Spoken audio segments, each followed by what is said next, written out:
பாண்டியராஜன் கதை சொன்னோன்னே என்ன பண்ணுறாரு, ஃபஸ்ட்டு என்ன பண்ணுறாரு, கதையை சொல்லிட்டே இருக்கும்போது பாதியில் நிறுத்துங்க மீட்டர். தம்பி நீங்கள் என்ன அட்ரஸ் மாதிரி வந்துட்டீங்களான்னு கேட்டார். ஒன்று என்ன சார்? இல்லை தம்பி நான் என்ன படம் பார்த்துருக்கேன். இல்லை சார் ரொம்ப படம் பார்க்கல சார், ஒரு ஒரு ஆண் பாவத்தில் கொஞ்சோன்னு பார்த்துருங்க சார். கோவம் வந்துச்சு அவர் வந்து. அப்படியா நீங்கள் என்ன சொல்கிறீங்க, நான் வில்லனா, நான் எப்படி வில்லனா எப்படி பார்க்க முடியும்?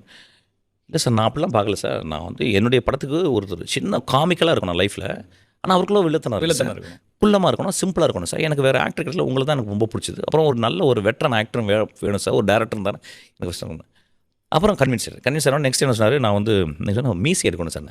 உடனே வெளியே போக சொல்லிட்டார். நான் வந்து வளர்ந்ததுலேருந்து இப்படி தான் இருக்குது அப்படின்ட்டாரு.